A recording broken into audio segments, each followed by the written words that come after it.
All right, I just finished book 5 of the Spenser series, The Judas Goat. And this is the one I was really looking forward to, and probably the one that kept me, like, engaged with the books even after I grew sick and tired of them. And that is something that I do need to reiterate, considering what I thought of the fourth one. That I have grown sick and tired of these books and their formula. I hate Susan Silverman.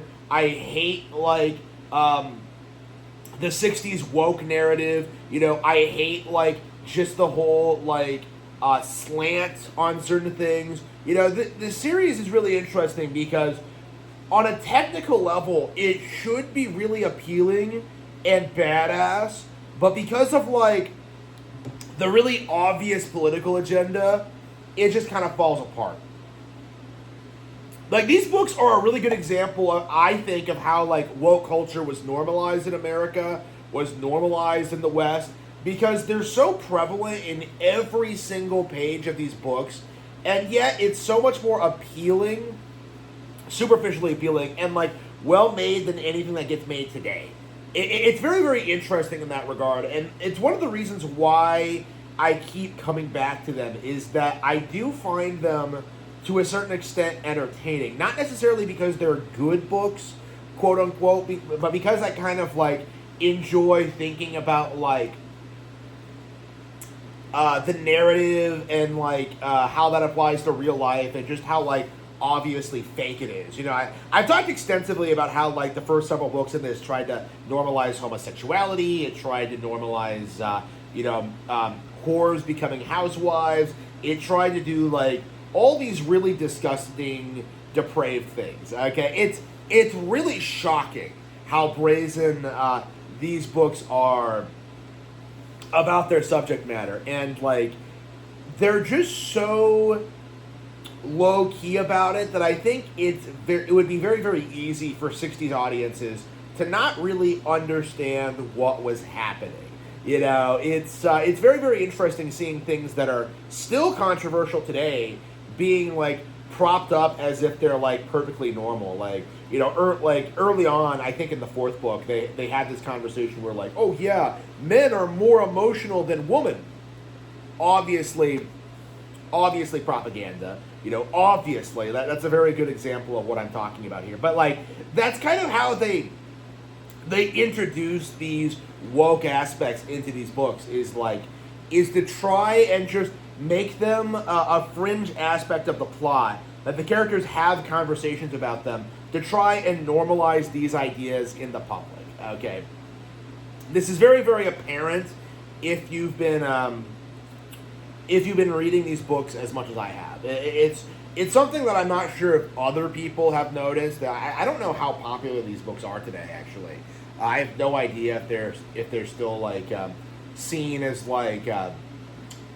good examples of detective fiction or not. But reading it myself, I've come away thinking that they're very entertaining in what they are, in this sense, where I do think I'm going to keep reading them. I don't know if I'm going to read all 50 of them, 52 of them. It just feels like kind of a stretch. But to me, it does kind of feel it's shocking how so very little happens in these books, in spite of having such a great premise and a setup, right? So here's the deal with the Judas Goat, right? Here's the idea with this book, is that Spenser is meeting with some millionaire, and he's the millionaire's just bro, my family was killed off by terrorists in London. There's 9 of them. I want you to go out and kill them all, right? Sounds awesome. It sounds badass. And I was reading the opening section to this, and I was this is the most I've been into these books since the second one. Okay, because the setup is good, the characters are interesting, they have an interesting premise. They do so. It's such a good setup to the situation.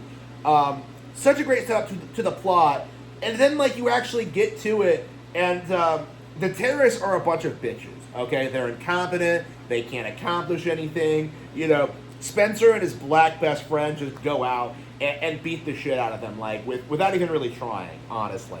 So, what exactly is the point of all this? Like, what exactly is the core defining aspect of this? The thing that I found interesting about this, and I think is like this is the primary like subversive element of this one. Maybe not the main one, but the one I picked up on. Again, I think there's so much of this stuff that you can't even really pick it up on one reading. But like the thing that got me about this is that initially we're told that like, yeah, this group is these groups are commies. Oh, these commies are doing this. Oh, commies. You know, we're told this. And then, like, you know, the big reveal is that, like, well, actually, we're just white supremacists. And that's why we're so incompetent and why we don't do anything. So, like, it's basically just the kind of subversion that we typically see out of entertainment today.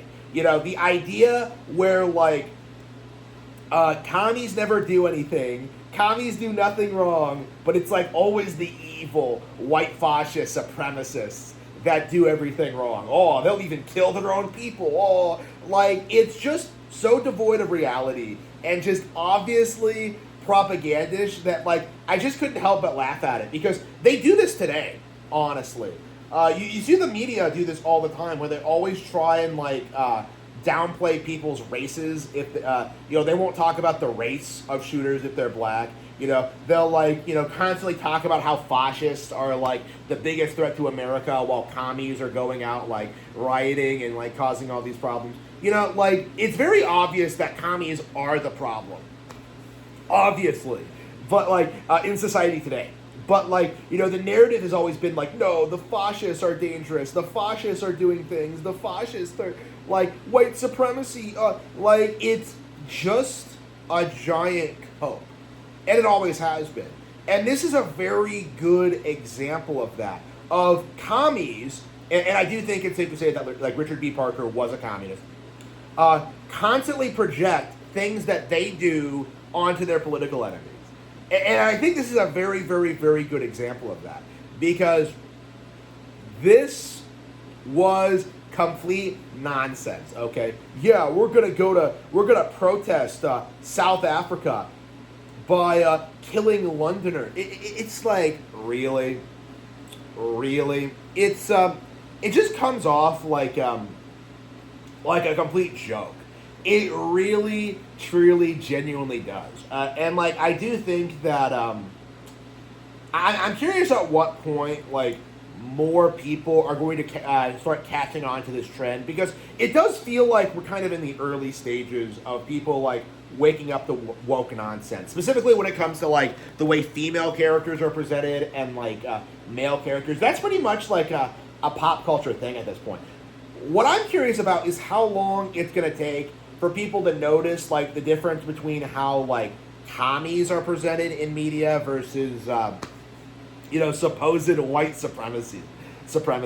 It's like the difference is rather jarring, and for me, I do feel as if, like, it's very, very much out of touch with reality and doesn't really make a whole lot of sense if you actually understand these political issues and what they're actually talking about. It just comes off like a giant cope. It really, truly, genuinely does. And I just find it, like, so laughable about how transparent it is and how brazen it is. And I wonder, like, at what point, like, this is going to become more widely understood. Because this is, like, one of my major talking points when it comes to media discourse. We really do need to get to the point where we're willing to say that, like, yes, something like Life of Brian, that was woke. You know, Blazing Saddles, that was woke. You know, Star Trek, the original series, that was woke. You know, Star Wars, that was woke. You know, we really do have to, like, start acknowledging that, like, all of these properties were pushing damaging, anti-American, like, propaganda into the mainstream in, like, different ways with different tones, but all of them were pushing the same thing.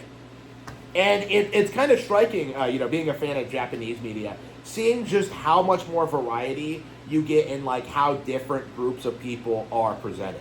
You have something like, Attack on Titan, in which it kind of more accurately, I think, kind of depicts like, how people, why people commit genocide, and it does do a lot more to make it a more nuanced, like morally great thing.